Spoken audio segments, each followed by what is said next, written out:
कुरान शरीफ को जलवा करके अपने लिए नई मुसीबतों को खड़ा कर लिया है। जहां नाटो देश में शामिल होने वाली स्वीडन की बातचीत को तुर्की ने रद्द करवा दिया और रजब तैयब एर्दोगन ने दुनिया को यह दिखा दिया कि क्यों उन्हें दुनिया नए मुस्लिम खलीफा के तौर पर देख रही है, क्योंकि दुनिया भर के लोगों को आईना दिखाने का काम तुर्की के राष्ट्रपति रजब तैयब एर्दोगन ने किया और इस बातचीत को रद्द करवाने में अहम किरदार अगर किसी ने निभाया तो वो थे तुर्की के राष्ट्रपति रजब तैयब एर्दोगन। और रजब तैयब एर्दोगन ने अपने इस कदम से यह दिखा दिया कि दुनिया भर के मुसलमान सभी चीजें बर्दाश्त कर सकते हैं, पर कुरान शरीफ की बेहुरमती वो बर्दाश्त नहीं कर सकते। स्वीडन को एक करारा झटका जो है वो नाटो देशों की तरफ से लगा है। किस तरीके से तमाम चीजें सामने आ रही हैं, एक बार इस पूरी रिपोर्ट पर नजर डालते हैं।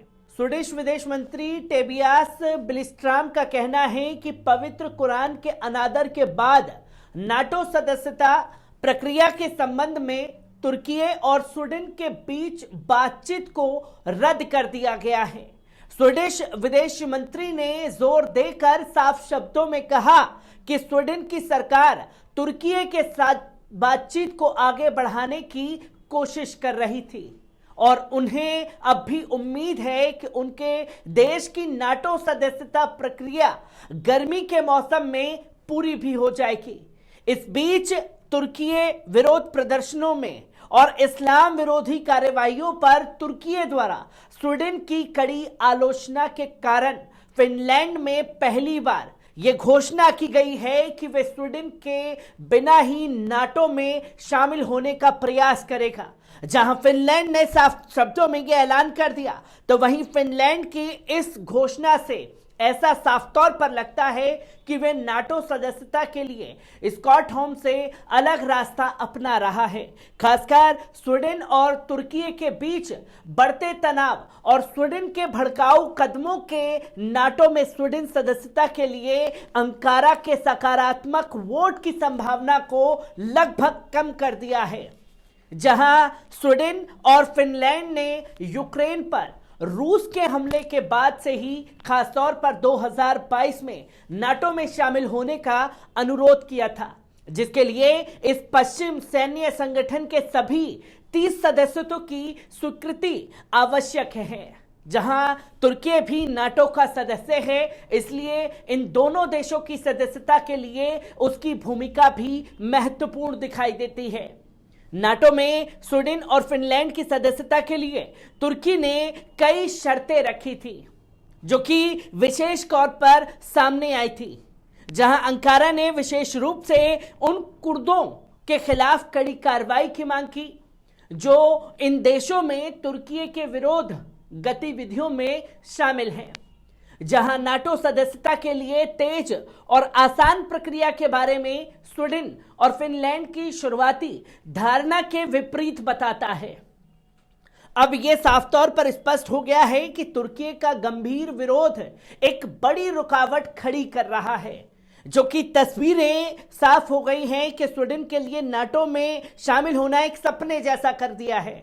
पिछले दिनों एक प्रदर्शन के दौरान स्टॉकहोम में तुर्क दूतावास के सामने कुरान को जलाए जाने की घटना के बाद मतभेद और बढ़ गए हैं। इस घटना के बाद तुर्की ने स्वीडन के साथ बातचीत जारी रखी और प्रक्रिया को रोक दिया गया था। स्वीडिश सरकार ने दोनों देशों के बीच संबंधों पर इस आक्रामक और अपमानजनक कदम के प्रभाव को कम करने की भी कोशिश की थी।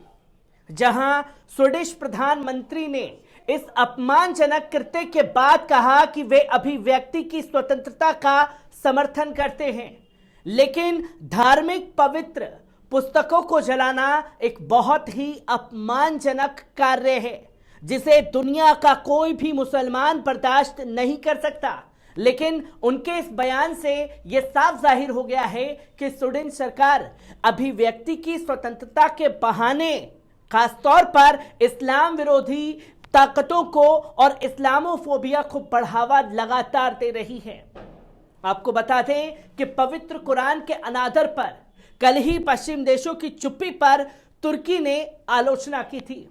और पश्चिम देशों में मुसलमानों के पवित्र ग्रंथ कुरान के अनादर पर यूरोपियन के मौन की तुर्की के विदेश मंत्रालय ने कड़े शब्दों में निंदा की थी और यह साफ शब्दों में कहा था, अगर मुस्लिम देश कोई ऐसा कदम उठाता तो अब तक यूरोपियन देश चढ़ाई कर देते।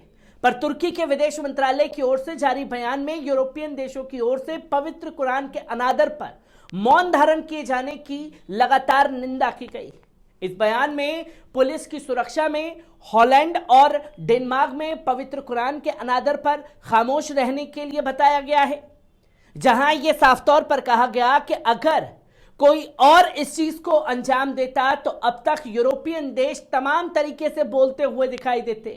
पर स्वीडन में और उसके बाद डेनमार्क में इस्लाम विरोधियों की ओर से पवित्र कुरान का अपमान किया जाना उनकी इस्लामी विरोधी विचारधारा को बताता है।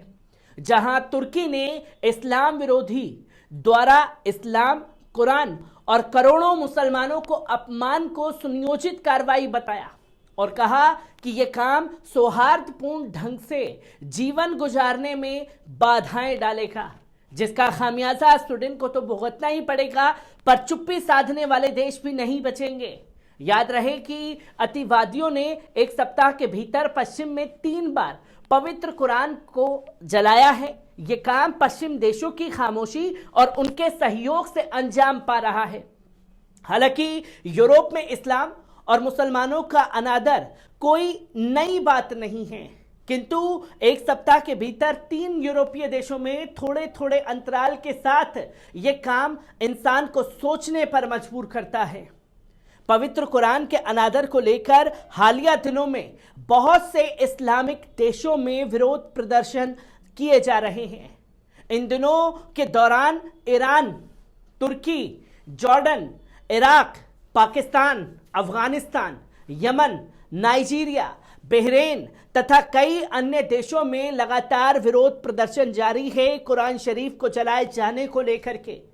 पर सख्त प्रतिक्रिया और सख्त कदम उठाने का काम अगर किसी ने किया तो वो था तुर्की।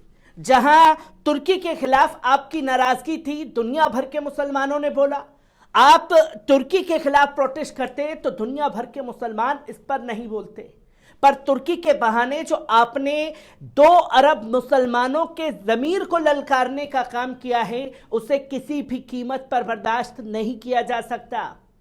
और अब बड़ा झटका स्वीडन को लग चुका है, जहां तुर्की की पहल से उस बातचीत को रद्द कर दिया गया है स्वीडन की, जिसमें स्वीडन को यह लगता था कि वो नाटो देशों में शामिल हो जाएगा।